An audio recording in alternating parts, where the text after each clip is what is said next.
thank you. I'm very pleased to be here. It's great to kind of be part of this postcard from London to Tokyo. My name is Simon Lewis. I've just set up a new consultancy business called Team Planet. The purpose of the organisation is to help sports organisations with sustainability. So previously to setting up my own organisation, I worked for 12 years with WWF, the World Wildlife Fund. For 8 of those years, my focus was around sport and helping sport, help to reduce the impact of sport on the environment and make that connection between sport and sustainability. This was a role that looked around the globe because WWF's network stretches around the globe. So I was interested in the Torino Winter Games in 2006, the Beijing Games in 2008, where I went as an IOC observer, Vancouver Games in 2010, and also we've been looking at Sochi Winter Olympics and also preparations for Rio, and a number of other sort of sports properties and relationships that WWF was involved in.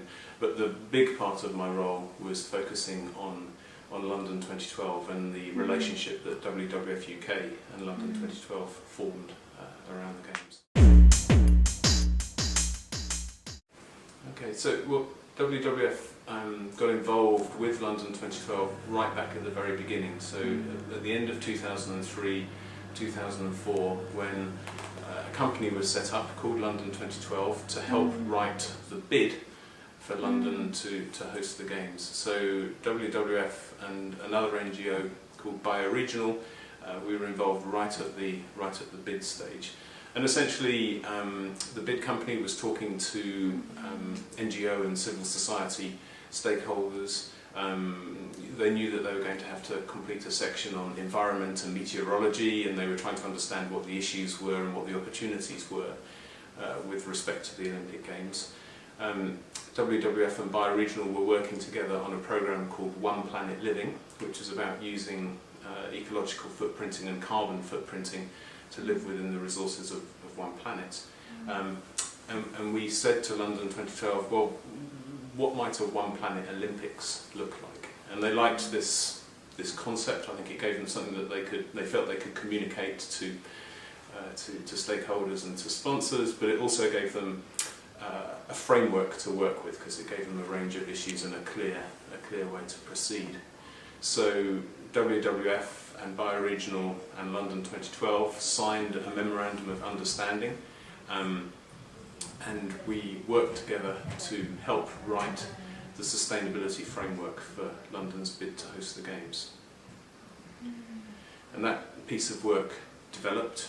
So when the International Olympics Committee, when their evaluation committee came to visit London and the other bid cities, WWF's chief executive stood up and supported the sustainability plans of London 2012 and said that from WWF's perspective, we feel that London has really taken a huge stride forward in terms of moving the Olympic movement forward on sustainability.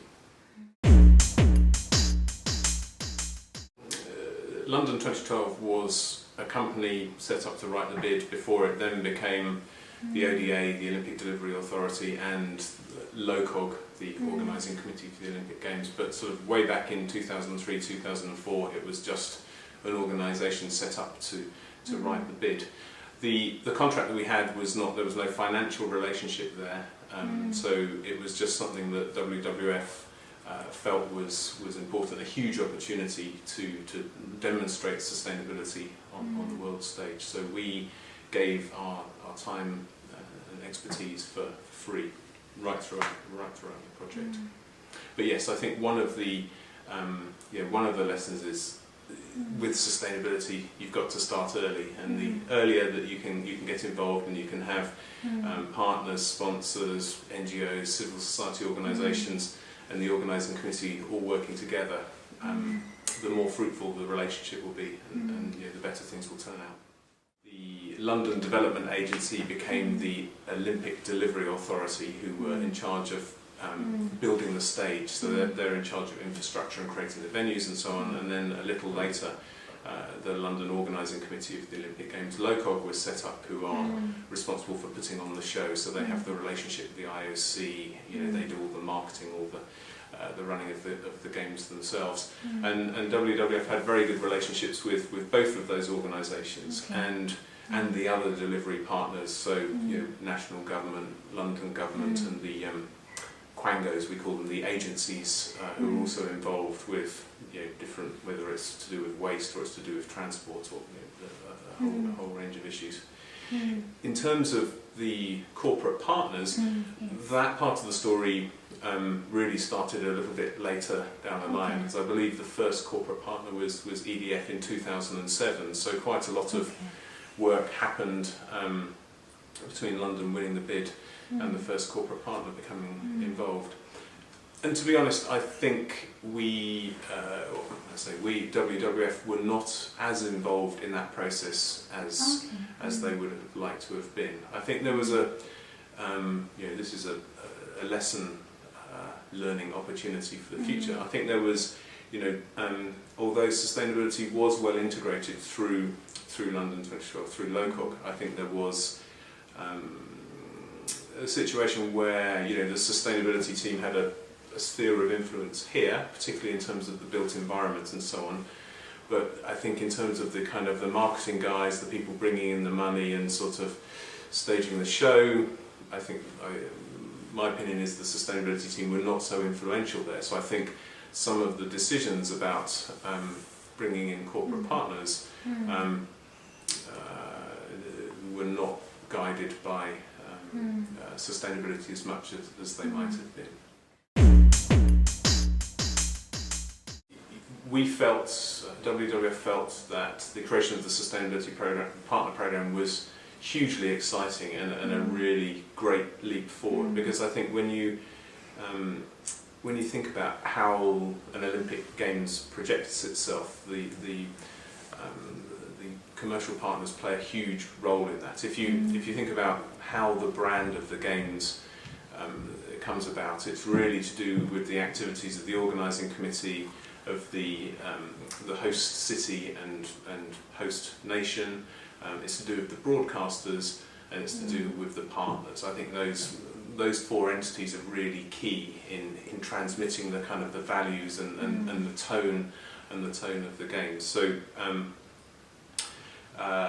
So involving the partners in sustainability and creating a business platform where they're helping make the Games sustainable, but also engaging their customers and the broader sort of viewers and spectators involved in the Games in sustainability was, we felt, a great thing and a really exciting thing for the Olympic movement. And I think, in my opinion, it marked a very important transition for the Olympic movement, where they, I think, and London 2012 helped them do this, I think, where they stopped just thinking about environment and sustainability issues as an issue that needed to be dealt with and sort of, a problem where boxes need to be ticked and things need to be put in place, and they started thinking about it as an opportunity as well, and a positive thing,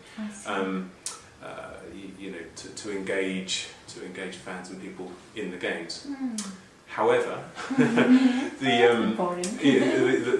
downside of that, in my opinion and in the opinion of WWF, LOCOG did not make good choices in terms of the sustainability partners that it brought on board. So we felt that some of the sustainability partners bought the title rather than earned it, and actually this had quite a big impact on the sustainability program around the Games, because there were brands like BP, an oil and gas company, and EDF, a big power company, who don't have a very progressive record on sustainability, certainly in the UK, I think, and worldwide. But they had this label, Sustainability Partners. I think for many people, it made it hard for them to believe in the wider program that LOCOG and London 2012 had put together. So that was a shame. And I think one of the I think, really important lessons that Tokyo can take from London is to be quite choosy, quite particular about who the sustainability partners for the programme are. WWF had some criteria for sustainability partners. We felt that before you give someone the label sustainability partner, they need to be an organisation that's already progressive on sustainability in their sector. So they need to be a leading company from a green perspective.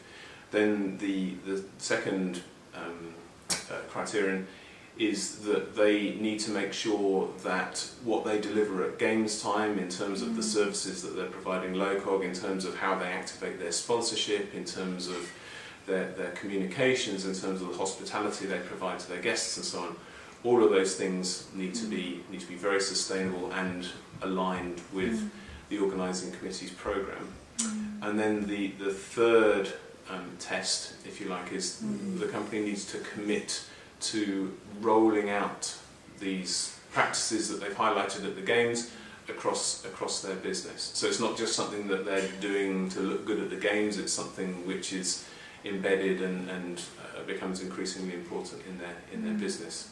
So those are the three tests that WWF applied to the sustainability partners. And I think some of them met those tests, some of them did not. The old sports sponsorship model, where you put your logo on the side of the sport and you did a bit of hospitality for your guests and everyone was happy. I think it's not. Companies are looking for much more than that now. They're looking to really introduce people to their brand values, to change perceptions of their business in the mind of consumers. They're looking for some content, some ways in which people can get involved with their business during the games. So they need sponsorship activation programs which really bring people in and engage them in the company. And they also, one of the issues with the Olympic Games is, there's a fantastic sort of 6 weeks where these companies have their moment in the sun, but actually for months and sometimes years beforehand, there's often a lot of bad PR around the games which reflects on those companies. So the companies, if they are meaningfully engaged with some sustainability programs, this will give them a smooth kind of PR ride into the games themselves. So, I think there are lots of companies who want this and can do this, and there are good examples of companies like Coca-Cola who have been doing this very well over a course of Olympic Games. But I think it's very important that the organising committee chooses its partners carefully, particularly the sustainability partners, if it does intend to create that category. Because if they don't, I think it can cheapen and undermine the good work that they might be doing elsewhere. And I suppose another thing to bear in mind, I think there's a perception that the sponsors are hugely commercially important to the games, whereas if you actually look at their contribution compared with the bill for the games themselves, it's actually often about 10%. I think, roughly speaking, if you say that the London Games cost 10 billion, the amount of money brought in by the sponsors was about 1 billion. So they get a very good deal because a vast amount of public money is going into the games, ticket sales and so on. And they have very well protected rights and a very high profile associated with the games. But I think, I suppose my message to Tokyo would be to be courageous and make sure that you say no to some companies and you pick your companies carefully, and then that will be a huge win for the Tokyo 2020 brand. Sure. So Coca-Cola are, I think, old hands at this. They've been sponsoring the Olympics since 1928, and I think going right back probably to the Torino Winter Games in 2006, they were really thinking quite seriously about environmental issues, and using that to sort of tackle people's perceptions around their brand, and sometimes about waste and litter and so on. So it's been incremental progress over these games, from Torino to Beijing to Vancouver to London. I think they responded very well to the opportunity in London to really do something interesting around sustainability and the strong sustainability program that London 2012 had put in place.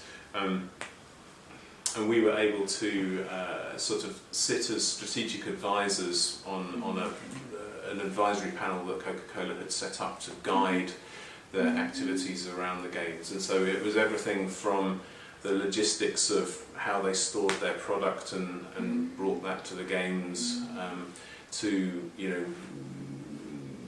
how the hotel where their corporate guests stayed was operated, to what the sponsorship activation was for their customers and their pavilion in the park. So really looking at all aspects of that and reducing the carbon footprint through everything from photovoltaic cells on the warehouse roof to a new lorry fleet that ran on biogas, looking at water use, looking at waste. They were collecting bottles in the Olympic Park and pledging to have recycled them back into new bottles within 6 weeks. So there was a whole, really they had a holistic strategy looking at the sustainability of everything they were doing. Okay. So the interesting thing was that though I would argue that Coca-Cola were probably the brand at London 2012 who were doing most on sustainability, they weren't actually a sustainability partner, and so they weren't sort of part of that program, which was I'm not sure why. Maybe they felt that they didn't want to be part of that bunch, but they did sustainability anyway, and I think they communicated it very well. And so that's another kind of interesting thing to think about for Tokyo. Okay, well, I think the fact that Tokyo is the host city is tremendously exciting, because I think the context of a well-developed city, a city centre games, similar to London, provides a really great opportunity to do something exciting from a sustainability point of view. So I think it's for people like me and with Team Planet who are interested in sustainability in sport, I can see another great chapter opening up in Tokyo. I think the bid was good on sustainability, and I think there's clearly an interest to do something interesting and move forward. So I think it's great news from that respect. I think the role of the corporate sponsors and partners is absolutely crucial. I think they can add a huge amount of value to the games, but it's very important to get the right sponsors and get them working for the games as well, because in terms of their marketing activations and what they deliver, they have a great deal to offer sustainability. I think the thing that London did that was really unusual was to engage from very early on with NGOs and with civil society stakeholders, and I think what these organisations will bring a tremendous amount of value to the games, and often they will work for free or for very little money, because it's a great opportunity aligned with their objectives to engage people in these issues. And so I hope that Tokyo will embrace that opportunity as well, and particularly if you can have the NGO civil society sector working with corporate sponsors on sustainability issues or development issues. That's very powerful and adds a huge amount of credibility to what those sponsors are doing, but also to the brand and the impact of the games. So I think that would be what I would pick from London, and hope that Tokyo can sort of take and move on to the next stage.